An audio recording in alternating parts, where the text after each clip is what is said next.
Welcome back to another episode of Rob Sports Center. As you can see by the title, man, yes, I'm back with another Larry Bird reaction video. As you can see, this is another fundamentals video with the Bird, the legend, the man himself. This video is titled How Larry Bird Teaches How to Rebound. Now, I think that's another aspect of Larry Bird's game, which was underrated for whatever reason. Like almost every aspect of his game, it was underrated and it was never appreciated like the way it should be appreciated, you know what I mean? But you know how I do y'all over here, man. I ain't gonna talk y'all to death in this intro, but before we get into this video, do me a big favor, man.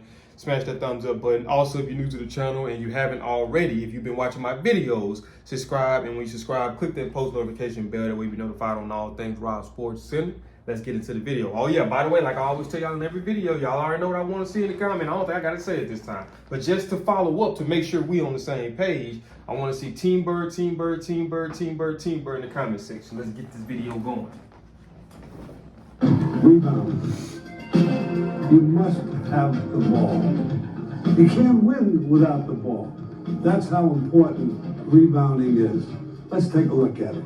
To get defensive rebounds, you have to put yourself between your man and the basket. This is called boxing or blocking out. Blocking out is a very important part of the game.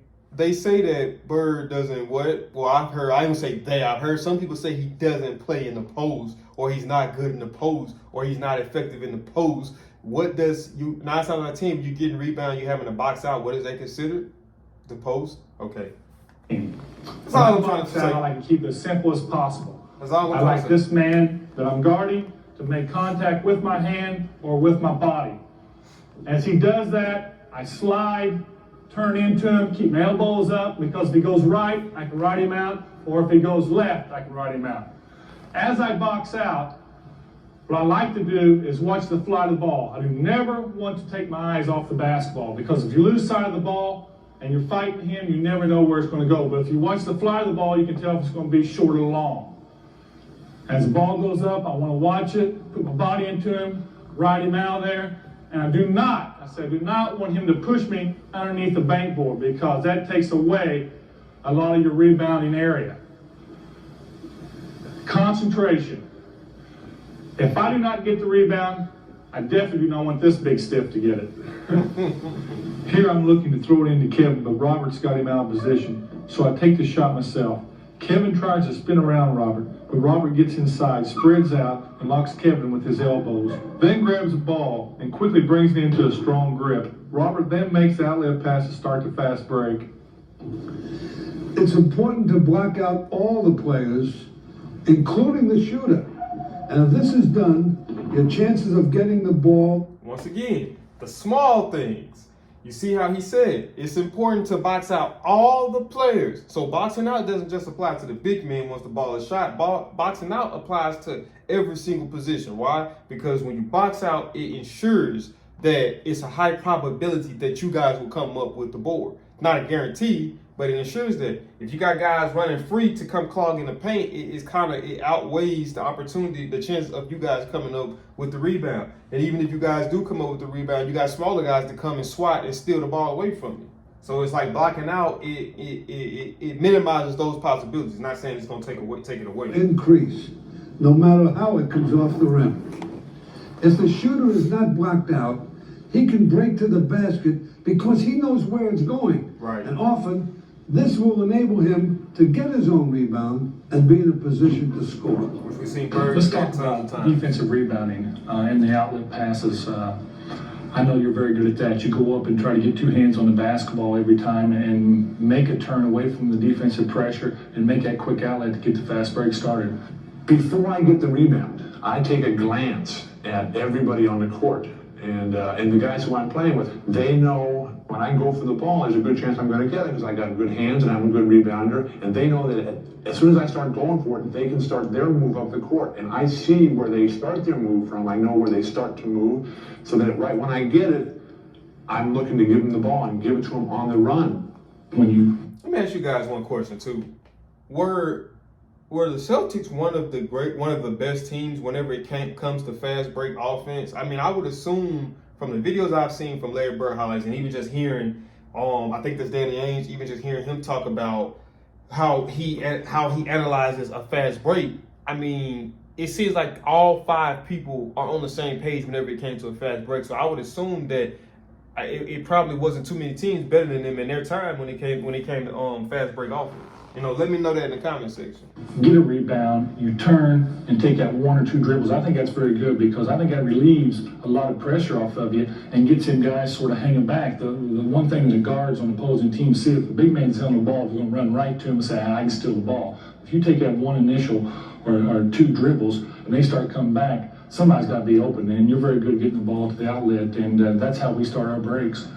I like to play a speed game, and basketball, to me, is so much fun because it's such a fast game. And when you get that ball, you got to be thinking, getting it up court. You never want to bring it in here. You got to just get it and flick it out. Defensive rebounding, like defense, it's concentration and desire. You can't let up when the shot's taken. You have to watch the ball. You've got to make sure your man doesn't get around you. Offensive rebounding is one of the toughest aspects of the game. It's a battle for the ball. The main objective is to keep the ball alive. Often, this will take second, sometimes third efforts. Once you do this, one of your teammates may get the ball and you'll score that basket. As an offensive rebounder, the key is positioning. And for you to be in position, you have to get your opponent, the man you're playing against, out of position. And the way to do that is by faking him, setting him up in one direction so that you can come back in the other direction, and now you're in position to get the ball. That obviously happens both ways. I can fake baseline and then step in front here going to the boards.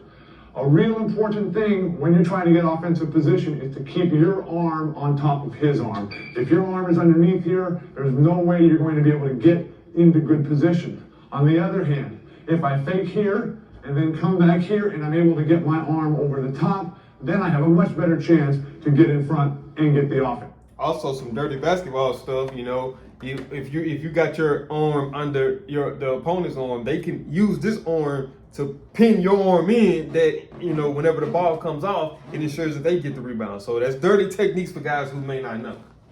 It's a rebound.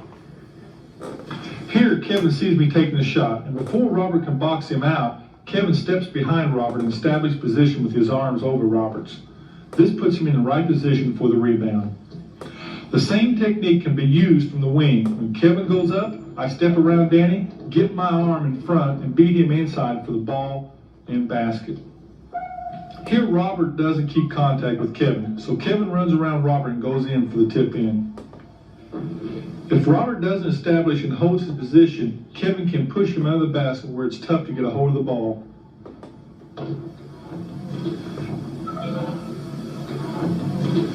As I shoot here, Robert boxes out Kevin, but Danny watches a shot going up, giving me the opportunity to follow my shot and get the easy basket. Here DJ takes the open outside shot. I'm on the weak side, anticipating the ball coming to my area. The defensive man is forcing me to go underneath the basket.